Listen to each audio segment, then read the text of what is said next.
Selamat Paskah buat kita semua, buat Bapak Ibu.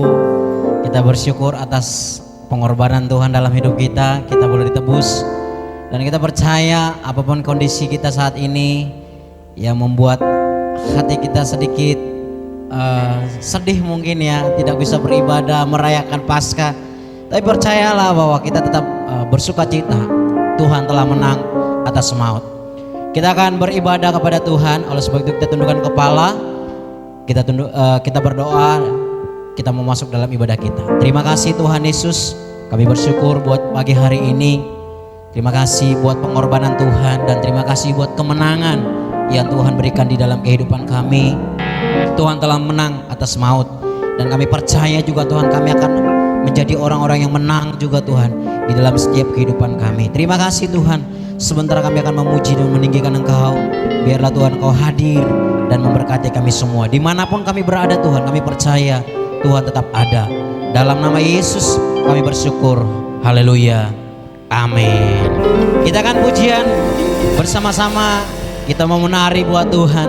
Kita mau memuji dan meninggikan Tuhan. Kita katakan bahwa anak Allah, Yesus namanya, sebab Dia hidup. Ada hari esok.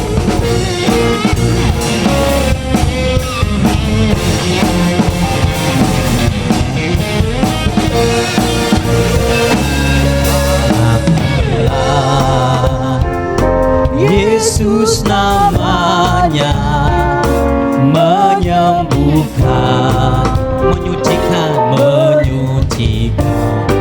bahkan mati, tebus dosaku, kubur kosong membuktikan Dia hidup. Anak Allah, Yesus namanya, Yesus namanya, menyembuhkan, amin, menyucikan, bahkan mati, tebus dosaku, kubur kosong membuktikan Dia hidup. Katakan sebab Dia hidup, sebab Dia hidup.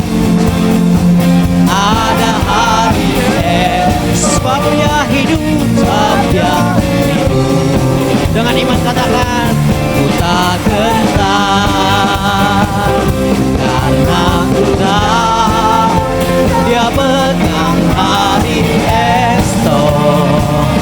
Hidup jadi berarti sebab Dia hidup.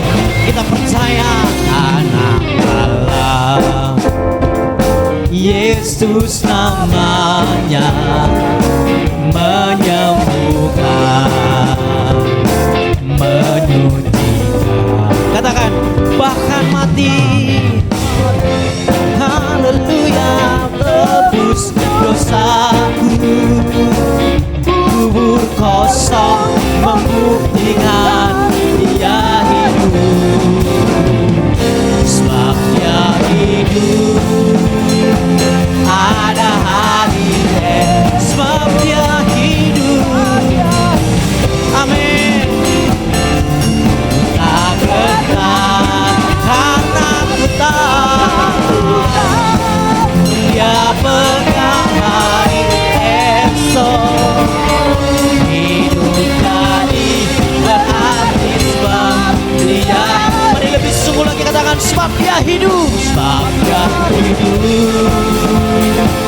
Ada hari esok sebab Dia hidup. Amin. Ku tak gentar karena ku tahu Dia pegang hari esok. Hidup jadi berarti sebab Dia hidup. Hidup jadi hidup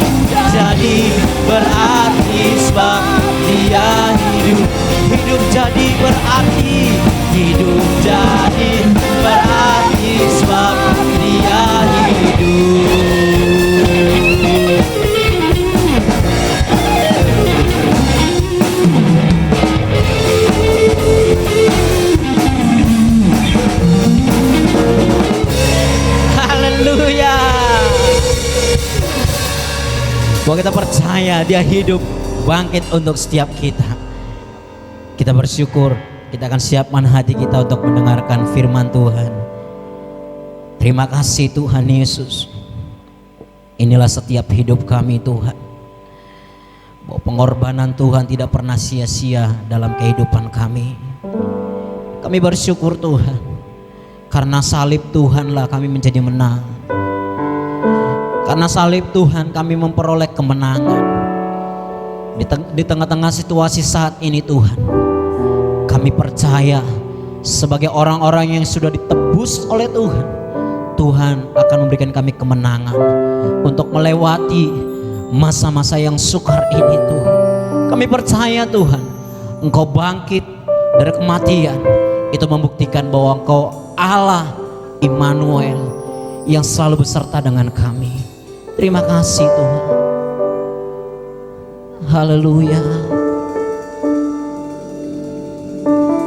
Sebab Kau Tuhan di hidup kami.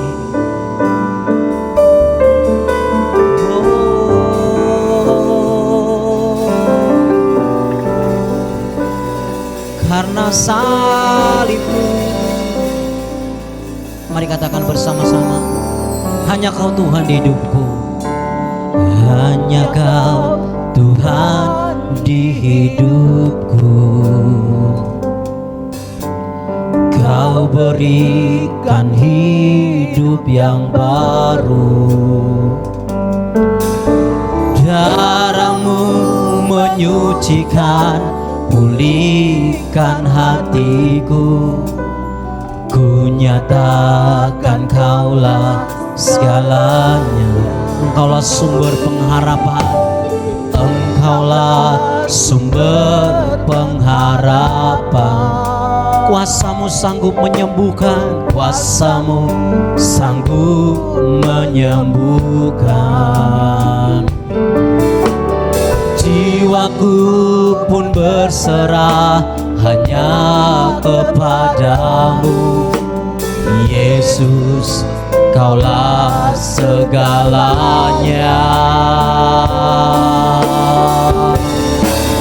Karena salib-Mu ku hidup.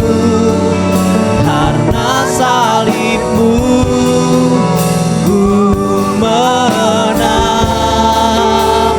Engkau yang berkuasa, sanggup untuk melakukan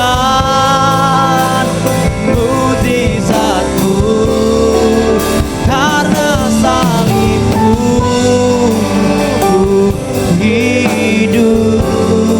Karena salib-Mu ku menang. Engkau yang berkuasa, sanggup untuk melakukan mukjizat-Mu di hidupku.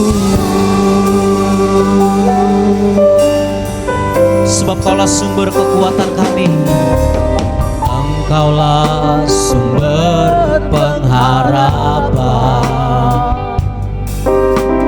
Kuasa-Mu sanggup menyembuhkan.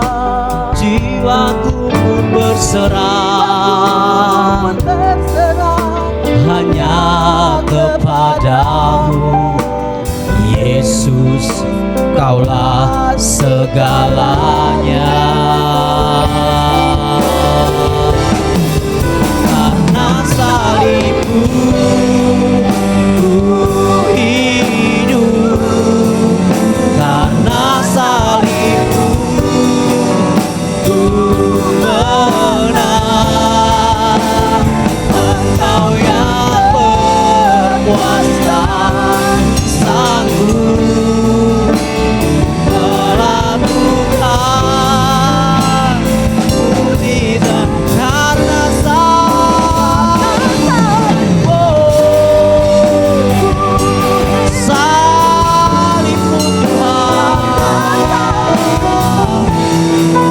ku menang.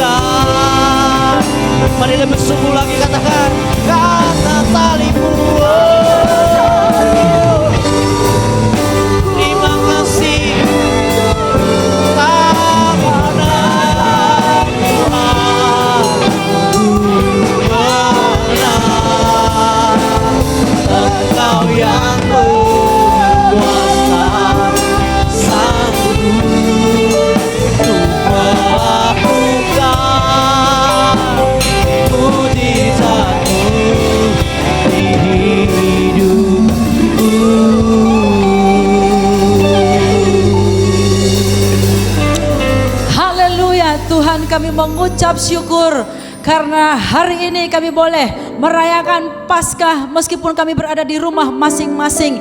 Tidak mengurangi sukacita kami. Kuasa-Mu tetap sama bekerja di dalam diri dan keluarga kami. Kami mengucap syukur untuk kebangkitan-Mu meskipun itu sudah lebih dari 2000 tahun yang lalu, tapi kuasa yang sama bekerja dalam kehidupan kami, membangkitkan kami di dalam Engkau. Dan biarlah ibadah kami hari ini boleh berkenan di hati-Mu, menyenangkan hati-Mu. Ini waktu-Mu berbicara kepada setiap kami. Biarlah sungguh-sungguh berita kebangkitan Kristus itu benar-benar dinyatakan kuasanya dalam kehidupan setiap kami orang yang percaya kepadamu. Mari Bapa, berkati kami semua dengan firman-Mu yang hidup, dan kami semua yang siap diberkati dan menghidupi firman Tuhan. Kami katakan bersama-sama, amin. Puji nama Tuhan. Selamat Paskah, Yesus bangkit. Bapak Ibu Saudara yang dikasihi Tuhan, kebangkitan Kristus berlaku terus kuasanya dalam kehidupan kita. Saudara jangan berkata, itu kan sudah lebih dari 2000 tahun yang lalu Bu. Yesus hari ini sudah ada di surga dan kebangkitannya sudah lewat. Betul, kebangkitannya sudah lewat. Sejarah mencatat, Alkitab mencatat, tetapi kuasa kebangkitan itu tidak pernah berubah.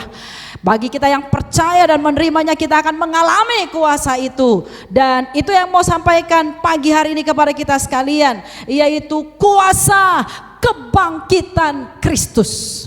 Alami kuasa kebangkitan Kristus, sehingga memaknai Paskah ini bukan hanya sebagai hari raya orang Kristen, tradisi atau perayaan biasa yang kita lakukan, tapi kita benar-benar memaknainya dengan sebuah pengalaman di dalam Tuhan. Hari ini kita harus bangkit lebih daripada hari-hari yang lalu. Dan Bapak Ibu Saudara yang dikasihi Tuhan, kuasa kebangkitan Kristus mengerjakan 3 hal dalam kehidupan orang percaya.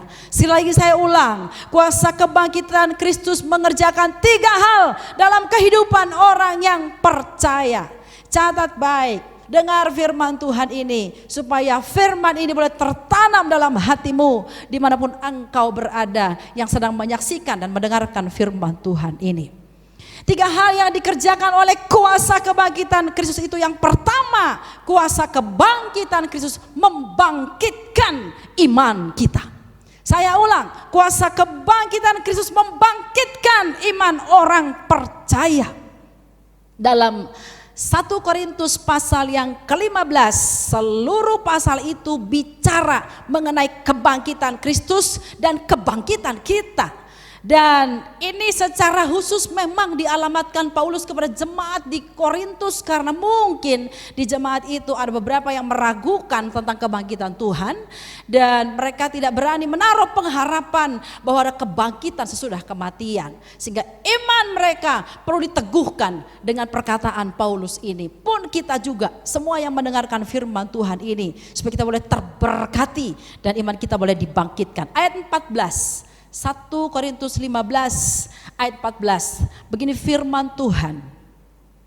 Tetapi andai kata Kristus tidak dibangkitkan, maka sia-sialah pemberitaan kami, dan sia-sia jugalah kepercayaan kamu. Kalau Paulus menggunakan kata andai kata, dia tidak sedang mengandai-andai firman Tuhan, tetapi dia sedang mengajar jemaat di Korintus bahwa kebangkitan Kristus itu bukan berandai-andai, tapi dia sebuah kepastian dan sudah terjadi. Dan ayat yang ke-17 firman Tuhan berkata, dan jika Kristus tidak dibangkitkan, maka sia-sialah kepercayaan kamu, dan kamu masih hidup di dalam dosamu. Betul, kalau Kristus hanya datang ke dunia, menderita, lalu mati, dikuburkan, dan tidak pernah bangkit, saya juga tidak mau percaya kepada Tuhan yang seperti itu, Bapak Ibu Saudara, karena berakhir dengan kematian. Dan semua tokoh agama manapun di dunia ini, ilah agama manapun di bumi ini, tidak ada yang sama seperti Kristus, karena mereka semua memang berkarya selama hidupnya, tapi hanya berujung pada kematian dan tidak pernah bangkit. Tetapi berbeda dengan Yesus yang kita sembah dan percayai. Dia datang ke dunia yang berdosa ini. Dia selamatkan kita yang hilang. Dia mati bagi kita yang kita sudah peringati hari Jumat Agung yang lalu.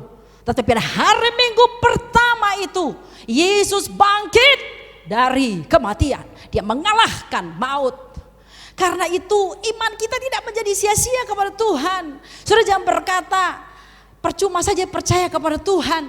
Kalau toh saya mengalami hal yang sedemikian hari-hari ini, saya tidak melihat kebaikan, saya tidak mengalami kebaikan. Bapak Ibu Saudara yang dikasihi Tuhan, kita tidak bisa mengukur kebangkitan Kristus itu dan kuasanya yang bekerja hanya dengan kebaikan-kebaikan yang kita alami secara manusiawi. Tidak bisa. Hanya karena kita tidak mengalami kebaikan lalu batal kebangkitan Kristus. Tidak, Bapak Ibu Saudara. Dia tetap sudah bangkit dan kuasa kebangkitannya itu harusnya membangkitkan iman kita hari ini. Saudara, saya mau beritahu kepada kita, inti dari iman Kristen itu adalah kebangkitan Kristus. Saya ulang, inti dari iman Kristen adalah kebangkitan Kristus. Artinya kalau saudara tidak percaya kepada kebangkitan Kristus dari kematian dan dia mengalahkan kematian, lebih baik saudara jangan menjadi orang Kristen.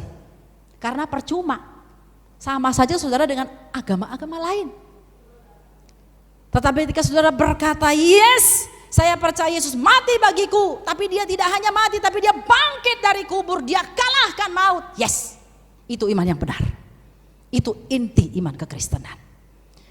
Karena itu Bapak Saudara yang dikasihi Tuhan, memaknai Paskah ini, mungkin saudara saat-saat ini ketika mendengarkan firman Tuhan ini, imanmu mulai goyah karena tak kunjung datang pertolongan. Karena ekonomi, keuangan kok makin menipis.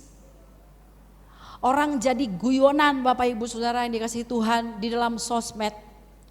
Ternyata bukan hanya kita menjaga jarak secara fisik, tapi juga uang jadi jaga jarak terhadap kita. Kata mereka begitu.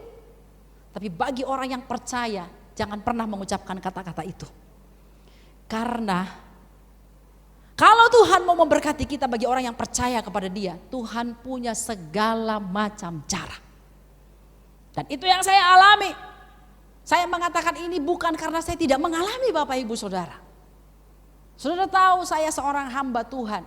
Saya pelayan Tuhan. Otomatis banyak jadwal khotbah. Dan semua di cancel Bapak Ibu Saudara. Memang saya tidak mengharapkan uang dari pelayanan itu. Tapi pasti ada berkat-berkat Tuhan di balik pelayanan itu. Tapi saya melihat pemeliharaan Tuhan yang luar biasa. Selama saya bangkit dalam iman saya berkata, Tuhan, saya mau buktikan bahwa Engkau Allah pemelihara hidupku. Kuasa kebangkitanmu nyata dalam hidupku. Dan Engkau sanggup memelihara hidup dan keluargaku. Betul, hari ini saya malah tampak gemuk Bapak Ibu Saudara ya. Karena wow, ya ada banyak berkat-berkat yang mengalir Bapak Ibu Saudara. Jadi bukan isapan jempol kuasa kebangkitan Kristus itu. Bukan berita hoaks. Tapi alami betul. Sehingga imanmu tidak goyah. Imanmu tidak rapuh. Imanmu tidak menjadi kerdil. Imanmu tidak menjadi mundur. Lalu saudara mulai mencurigai Tuhan dan firman-Nya. Hari ini saya mau berkata kepada saudara yang dikasihi Tuhan. Biarlah kuasa kebangkitan Kristus boleh membangkitkan imanmu. Dimanapun engkau berada, apapun yang sedang kau alami. Karena itu banyak-banyak dengar firman Tuhan. Roma 10 ayat 17 firman Tuhan berkata, iman timbul dari pendengaran.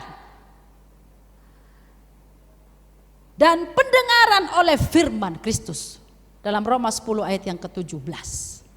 Semakin saudara banyak mendengar firman, banyak baca firman, semakin teguh imanmu. Semakin saudara banyak dengar berita kematian, makin hari makin nambah jumlah orang yang meninggal gara-gara corona, semakin luntur imanmu. Itu sebabnya pendengaranmu adalah jendela yang menentukan bangkit tidaknya imanmu. Maka dengarkan berita-berita baik, dengarkan berita-berita yang membangkitkan imanmu lewat firman Tuhan.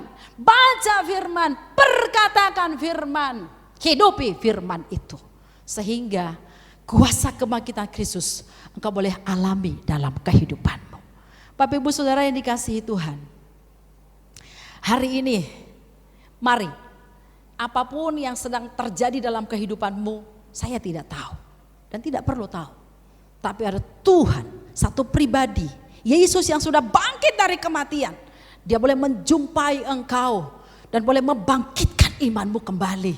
Bahwa saudara tidak percuma percaya kepadanya. Bahwa saudara tidak percuma mempercayai kebangkitannya. Karena kebangkitannya meneguhkan imanmu.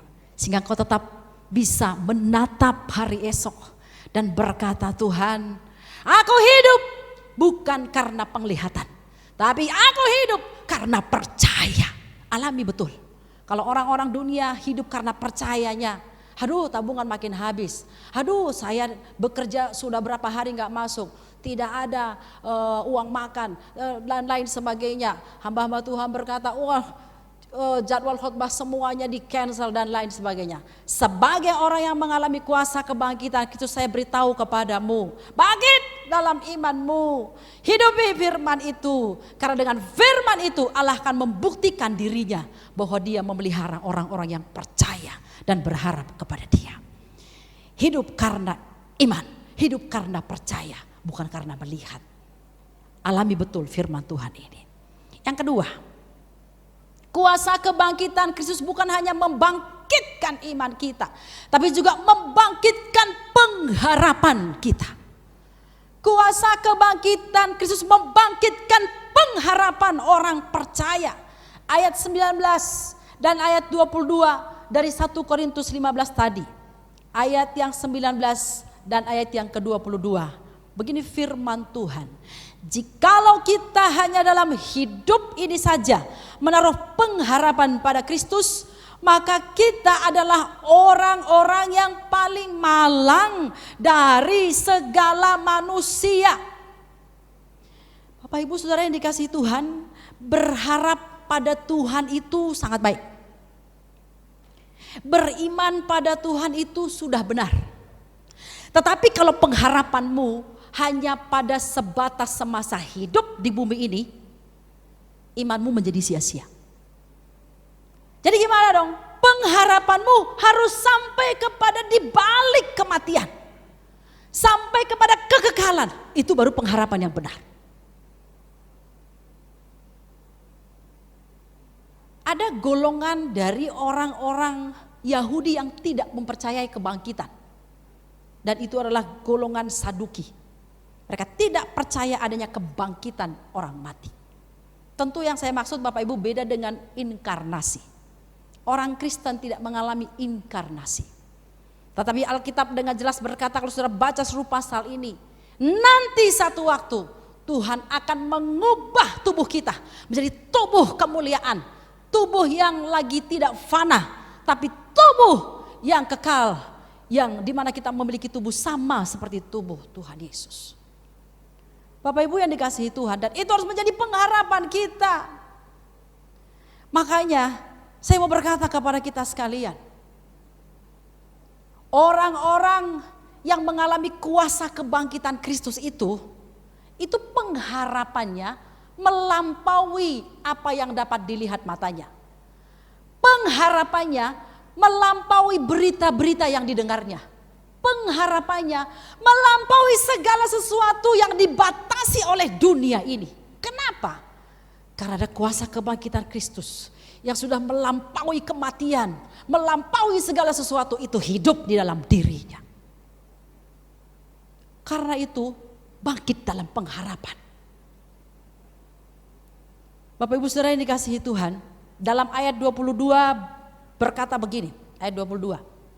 1 Korintus 15. Karena sama seperti semua orang mati dalam persekutuan dengan Adam, demikian pula semua orang akan dihidupkan kembali dalam persekutuan dengan Kristus. Dihidupkan kembali dalam persekutuan dengan Kristus. Sebabnya bagi orang percaya kematian tidak menjadi sebuah hal yang menakutkan. Tentu kematiannya bukan karena kematian yang konyol, tapi kematian karena memang sudah waktunya Tuhan bagi dia. Karena ada kehidupan di balik kematian, ada kebangkitan, dan Tuhan mengaruniakan kehidupan kekal setelah kematian secara jasmani ini. Kalimat Paulus ini jelas bahwa orang yang percaya pada Kristus dan berharap di dalam Dia sampai pada kekekalan, mereka adalah orang-orang yang akan dibangkitkan dan dihidupkannya di dalam kekekalan surga yang mulia bersama dengan Bapa. Bapak Ibu Saudara, situasi boleh tidak menentu. Dunia dan sekitar kita boleh memburuk. Tantangan semakin berat, ya. Dan orang-orang bertanya, kadang anak saya juga keceplosan, berapa lama lagi ya mah si corona itu pergi, kata gitu. Berapa lama lagi supaya dia bisa enyah. Maka tiap kali dia berdoa, dia berkata, Tuhan enyahkanlah corona ini dari muka bumi. Karena banyak orang yang menderita karenanya. Tapi Bapak Ibu Saudara yang dikasihi Tuhan, hendaknya situasi ini tidak membuat kita sebagai orang yang mengalami kuasa kebangkitan Kristus lalu hopeless, lalu berhenti berharap. Dan kita seperti orang-orang yang sedang menghadapi sebuah keputusasaan. Itu bukan ciri orang yang mengalami kuasa kebangkitan Kristus. Seperti murid-murid ketika Yesus ada di dalam kubur, rasanya mereka hilang pengharapan. Sebagian murid kembali kepada pekerjaannya menjala ikan. Dan mereka berkata, percuma kita percaya, percuma kita berharap, guru kita aja mati, apalagi kita. Mereka lupa dengan janji Tuhan. Pada hari ketiga dia bangkit dari kematian. Dan ketika dia bangkit dari kematian, dia menjumpai mereka dengan menampakkan diri kepada mereka. Dan dia memberikan kepada mereka pengharapan, pengharapan, dan pengharapan. Bapak Ibu, ada berkat yang luar biasa dimiliki oleh yang percaya kepada kebangkitan Kristus. Kenapa? Karena mereka boleh terus bangkit dalam pengharapannya. Mereka tetap bisa bersemangat menjalani hari-harinya, bersuka cita, bahkan menatap hari esok dengan sebuah kepastian. Mereka berani melangkah dan mereka bahkan menertawakan hari esok karena mereka tahu Tuhan ada di sana. Seperti tadi pujian kita berkata, sebab Dia hidup, ada hari esok. Yesus hidup karena Dia sudah bangkit dari kematian, dan karena Dia hidup maka hari esok pasti ada bagi orang yang berharap kepada Dia.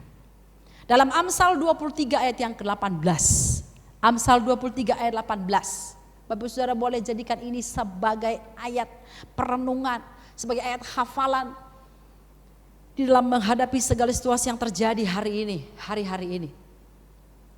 Amsal 23 ayat 18, firman Tuhan berkata apa? Karena masa depan sungguh ada dan harapanmu tidak akan hilang.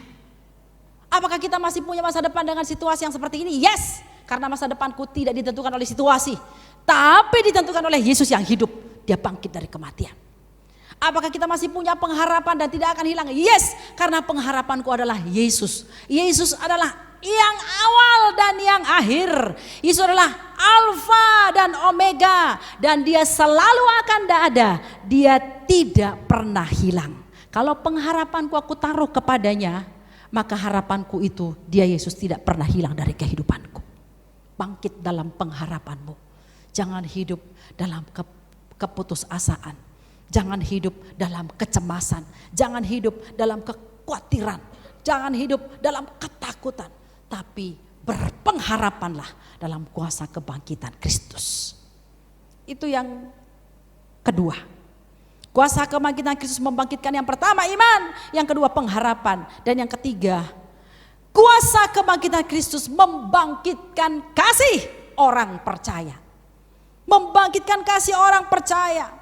Paulus punya pengalaman ini di ayat yang ke-10, 1 Korintus 15 ayat 10. Dia berkata seperti ini. Tetapi karena kasih karunia Allah, aku adalah sebagaimana aku ada sekarang. Dan kasih karunia yang dianugerahkannya kepadaku tidak sia-sia. Sebaliknya aku telah bekerja lebih keras daripada mereka semua. tetapi bukannya aku, melainkan kasih karunia Allah yang menyertai aku. Dia mengungkapkan kata kasih karunia Allah yang membuat aku ada sebagaimana aku ada. Dan yang mengerjakan semua dalam kehidupanku bukan oleh karena kuat dan mampuku, tapi ada kasih Allah yang melampaui akal, yang melampaui pikiran, melampaui kekuatan. Dia bekerja dalam diriku, dan itu terjadi ketika aku mengalami kuasa kebangkitan Kristus.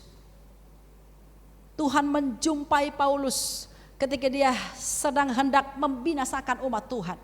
Dan ketika Tuhan menjumpai Paulus, Paulus tersungkur, dan hari itu terjadi lahir baru di dalam diri Paulus. Dia betul-betul mengalami seperti apa yang namanya mengalami mati dan bangkit di dalam Kristus. Saudara yang dikasihi Tuhan, kebangkitan Kristus membuktikan kasih-Nya tidak pernah berubah kepada kita. Alkitab berkata, demikianlah Yesus senantiasa mengasihi murid-muridnya, mengasihi kita. Dan sekarang dia tetap mengasihi mereka, kita pun juga dikasihinya. Dan begitulah selama-lamanya dia tetap mengasihi mereka. Artinya kasih Tuhan kepada kita bukan hanya sampai pada saat dia mati di kayu salib dan dikuburkan, tapi kasih-Nya kepada kita sempurna dalam kebangkitannya. Bapak Ibu Saudara yang dikasihi Tuhan, karena itu biarlah kita boleh semakin hari semakin mengalami kasih Tuhan, sehingga kasih kita tidak menjadi pudar kepada Tuhan oleh karena situasi yang kita alami hari-hari ini. Rasanya menurut pikiran kita, menurut apa yang dipandang mata kita, bagaimana mungkin dalam situasi seperti ini kita menunjukkan kasih kita kepada Tuhan. Justru ini waktunya, ini saatnya. Apakah kita bisa menunjukkan bahwa kita betul-betul mengasihi Tuhan dengan kuasa kebangkitannya yang bekerja dalam kehidupan kita, dengan tetap kita terus memandang kepada Dia dan mengucap syukur dengan segala apa yang sedang terjadi hari-hari ini. Tidak bersungut-sungut, tetapi kita semakin berkata, Tuhan, Engkau andalanku, Engkau pengharapanku, dan aku tidak akan pernah menyangkalmu, tidak akan pernah meninggalkanmu. Saudara ini kasih Tuhan, seperti dalam kitab Roma, Alkitab berkata, apakah yang dapat memisahkan kita dari kasih Tuhan? Penganiayaan, penderitaan, ketelanjangan, kelaparan, bahkan maut sekalipun. Tidak ada yang bisa memisahkan kita dari kasih Kristus. Dan ini hanya dialami oleh orang-orang yang mengalami kuasa kebangkitan Kristus. Hari ini apapun yang saudara alami, situasi apapun yang saudara hadapi, doa saya, saudara terimalah kuasa kebangkitan Kristus. Sehingga saudara boleh bangkit dalam imanmu, saudara boleh bangkit dalam pengharapanmu kepada Tuhan. Karena pengharapan kepada Tuhan tidak mengecewakan. Saudara boleh bangkit dalam kasihmu kepada Tuhan. Justru hari-hari ini kita semakin membuktikan bahwa kita adalah orang-orang yang mengasihi Tuhan. Tapi juga kita adalah orang-orang yang mengasihi sesama di sekitar kita. Dengan cara kita boleh berbagi minimal lewat doa kita. Berbagi lewat apa yang Tuhan sudah salurkan berkat-Nya lewat kehidupan kita. Sehingga orang sekitar kita bisa berkata, aku menyaksikan Yesus yang bangkit itu di dalam dirimu. Dengan apa yang kita lakukan bagi mereka sekalian. Bapak Ibu Saudara yang dikasihi Tuhan, alami kuasa kebangkitan Kristus. Haleluya. Mari kita naikkan pujian kepada Tuhan. Dia telah mati, dibangkitkan jadi Raja. Mulia sembah Raja mulia.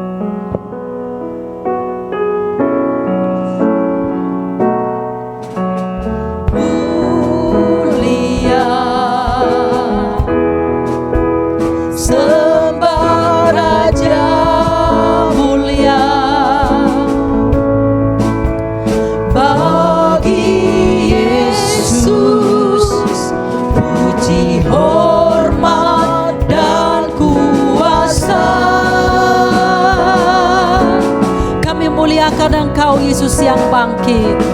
Mulia, agung kerajaan-Nya, dari surga datang untuk segala umat-Nya.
Kami bangga memiliki Yesus Allah seperti Engkau yang kami percayai.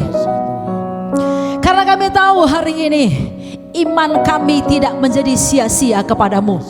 Pengharapan kami tidak menjadi sia-sia. Kasih kami tidak sia-sia. Karena kuasa kebangkitan-Mu bekerja membangkitkan segala firman-Mu itu nyata dalam kehidupan kami. Terima kasih Tuhan. Meteraikan apa yang sudah kami dengarkan ini. Hamba berdoa bagi jemaat-Mu dan semua yang mendengarkan firman Tuhan ini dimanapun mereka berada. Hari-hari ini mungkin iman mereka mulai mengendur. Iman mereka seperti diterpa angin badai. Mereka hidup dalam ketakutan dan kegentaran dan tidak berpengharapan. Kasih mereka mulai luntur dan meragukan Engkau. Hari ini hamba berdoa dalam nama Yesus, jumpai jemaat-Mu, jumpai anak-anak-Mu. Ya Yesus yang bangkit, bangkitkanlah iman jemaat-Mu, bangkitkan pengharapan mereka dan kasih mereka kepada Tuhan dan sesama. Sehingga makna Paskah ini betul-betul menjadi pengalaman pribadi kami bersama dengan Tuhan. Terima kasih Bapa yang baik. Kami mengucap syukur karena tidak ada satu hal pun yang melemahkan kami, yang membatalkan kuasa-Mu yang bangkit dalam diri kami. Karena kuasa-Mu bekerja melampaui, melebihi dari apapun. Dan kami terima itu atas diri kami. Kami hidupi atas diri kami. Terpujilah Engkau. Kami menjadi orang-orang yang bangkit selalu di dalam Tuhan. Bagimu segala kemuliaan. Kami mengucap syukur. Semua yang bangkit dan mengalami kuasa kebangkitan Kristus, katakan bersama dengan saya, amin. Haleluya. Bapak Ibu yang dikasihi Tuhan, hari ini biarlah dalam memaknai Paskah ini kita tetap bersukacita, kita tetap semangat, kita tetap bangkit dan bagikan kuasa kebangkitan kita itu kepada keluarga kita masing-masing atau kepada orang-orang yang ada di sekitar kita. Saya akan menyampaikan beberapa pengumuman sepekan ke depan.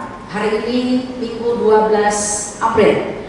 Bapak Ibu, oleh karena situasi kita yang memang masih dalam kondisi seperti ini, jadi kalau Bapak Ibu Saudara menyaksikan ibadah online ini, pastikan saudara mengikutinya sampai selesai dan bersikaplah seperti orang beribadah. Jadi saudara menyaksikan ibadah online ini tidak sambil masak, tidak sambil nyuci, tapi betul-betul duduk bersama dengan keluarga di rumah. Itu juga yang kami lakukan. Sehingga kita ikuti seluruh proses ibadah ini dari awal sampai akhir. Itu anjuran dari kami Bapak Ibu Saudara. Dan untuk ibadah tanggal 19 April kita masih akan ibadah di rumah masing-masing. Bapak Ibu tetap mengikuti ibadah online ya, dan akan ditanyakan di pagi hari. Bapak Ibu Saudara sudah sangat kaya karena Bapak Ibu Saudara boleh membuka ini berulang-ulang dan boleh menikmati berkat yang luar biasa dari ibadah yang kita lakukan secara online ini. Jadi itu untuk tanggal 19 kita belum beribadah di gereja karena ini adalah peraturan, instruksi langsung dari pemerintah pusat maupun DKI dan juga dari Ketua Sinode Gereja Betel Indonesia. Itu Bapak Ibu Saudara. Untuk tanggal berikutnya nanti akan diumumkan lewat grup-grup yang ada di handphone kita, grup WA yang ada di handphone kita. Makanya pastikan Bapak Ibu Saudara aktif ya melihat pengumuman info ibadah di grup jemaat di handphone kita. Itu lalu kemudian kalau Bapak Ibu Saudara terberkati sekali lagi ya lewat ibadah dan firman Tuhan yang disampaikan ini, Bapak Ibu Saudara boleh mentransfer ke rekening yang sudah ada di layar, atau kalau Bapak Ibu Saudara tidak sempat mentransfernya, sudah boleh kembali kumpulkan di sebuah amplop secara khusus. Nanti pada waktu kita sudah beribadah bersama-sama, kita boleh bawa dan persembahkan di gereja. Doa kami dari staf gembala dan seluruh pengurus yang ada, sudah tetap semangat di dalam Tuhan, sudah tetap jaga kesehatan, sudah tetap bersuka di dalam Tuhan, sehingga imunitas tubuh saudara tetap fit, saudara, dan kita semua aman dalam perlindungan Tuhan. Tuhan Yesus memberkati.